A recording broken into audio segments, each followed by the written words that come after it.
Qui, par ses inquiétudes, peut ajouter une coudée à la durée de sa vie? Telle est la question que le Seigneur Jésus nous pose aujourd'hui pour nous dire que nous ne devons pas nous inquiéter. Shalom, bien-aimés dans le Seigneur, je suis très heureux de vous retrouver pour la suite de notre enseignement. Ne vous inquiétez de rien. Aujourd'hui, je vais vous parler de ce que nous devons faire à la place de nous inquiéter. Après que nous ayons balayé toutes les raisons pour lesquelles nous ne devons pas nous inquiéter, voici maintenant ce que nous, en tant que chrétiens, devons faire. La Bible dit, quand nous lisons dans Philippiens, chapitre 4, au verset 6, l'apôtre Paul écrit ceci: ne vous inquiétez de rien, mais en toutes choses, faites connaître vos besoins à Dieu par des prières et des supplications avec des actions de grâce. Un enchaînement tout à fait logique. À la place des inquiétés, nous devons prier, faire connaître à Dieu nos besoins. Et nos besoins sont portés à Dieu par des prières. Au travers de la prière, nous disons à Dieu tout ce que nous ressentons, nos angoisses, nos soucis et nos besoins sont communiqués à Dieu par la prière.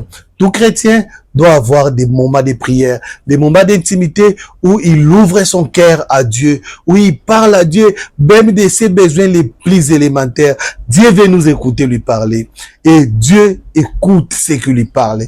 Quand nous lisons dans Psaume, chapitre 65, verset 3, la Bible dit: « Oh, toi qui écoutes les prières, tous les hommes viendront à toi. » Pourquoi les hommes de toutes les nations viennent à Dieu? Parce que Dieu est celui qui écoute les prières.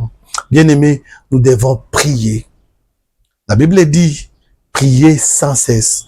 Nous devons prier, parler à Dieu de tous nos besoins. Et lui qui répond aux prières va absolument nous répondre. La deuxième chose, ce sont des supplications. Prier avec des supplications. En fait, ce que la Bible veut nous apprendre, c'est que nous ne devons pas avoir honte de répéter la même prière, de répéter les mêmes besoins à Dieu. Tant que cette prière ne sera pas exaucée, nous ne devons pas avoir honte de la répéter tous les jours. Dieu veut nous écouter. Il a besoin que nous lui parlions, que nous lui disions: tel est Père qui écoute ses enfants, ce que nous ressentons et ce dont nous avons besoin. Voilà pourquoi il faut toujours faire des supplications à Dieu. Supplier Dieu qu'il écoute ce que tu lui demandes. Que Dieu prenne en charge tes besoins, que Dieu prenne en charge ta famille. Bien-aimé, c'est ce que nous recommande la parole de Dieu. La troisième chose, des actions de grâce. Waouh, c'est merveilleux de prier avec des actions de grâce. Littéralement, Dieu veut que nous puissions lui dire merci anticipativement. C'est-à-dire montrer notre reconnaissance pour ce qu'il est pour nous, pour ce qu'il fait pour nous et pour ce qu'il fait en nous.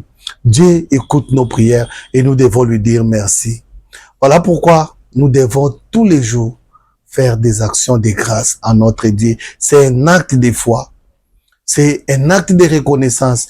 Quand nous lisons dans Marc, chapitre 11, verset 24, le Seigneur Jésus dit: « Tout ce que vous demanderez en priant, croyez l'avoir reçu et vous les verrez s'accomplir. » Si nous faisons des actions de grâce, c'est parce que nous croyons que Dieu a exaucé notre prière et nous lui disons merci. Avant que nous puissions voir cela, nous disons déjà merci à Dieu parce qu'il n'a jamais été indifférent à nos prières. Il n'a jamais été indifférent à nos requêtes. Il n'a jamais été indifférent à nos besoins.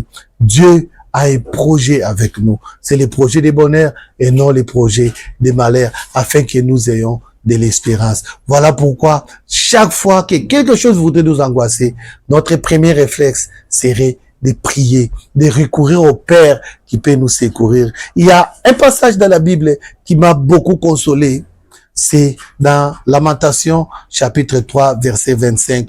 La Bible dit: « Dieu a de la bonté pour ceux qui espèrent à lui. » C'est vrai, bien-aimé dans le Seigneur, Dieu est bon. Et il manifeste ses compassions et ses bontés pour tous ceux qui espèrent à Dieu. Et ceux qui espèrent à Dieu ont des yeux fixés vers lui. Ceux qui espèrent à Dieu prient tous les jours. Ceux qui espèrent à Dieu portent leurs besoins à Dieu à la place de s'inquiéter. Parce que s'inquiéter n'améliorera pas la situation. S'inquiéter ne changera absolument rien. S'inquiéter, ce sont des épines qui étouffent la foi. Et s'inquiéter, c'est un acte de désobéissance à Dieu qui veut que nous prions à chaque fois. Merci bien-aimés. Réjouissez-vous là où vous êtes.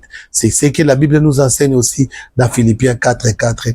Réjouissez-vous. Je le répète, réjouissez-vous toujours dans le Seigneur. Nous avons un Dieu compatissant. Réjouissez-vous. Nous avons un Dieu qui écoute les prières. Réjouissez-vous. Nous avons un Dieu qui répond aux prières. Réjouissez-vous. Nous avons un Dieu qui prend soin de nous. Réjouissez-vous. Autant de raisons pour lesquelles nous devons nous réjouir à la place de nous inquiéter. Que Dieu vous bénisse abondamment. N'oubliez pas de vous abonner sur notre chaîne YouTube Milaou TV et sur notre chaîne TikTok, j'allais dire, Fils et Judith Milaou. Que la paix de Dieu soit sur vous et que sa grâce abonde dans vos familles. Merci.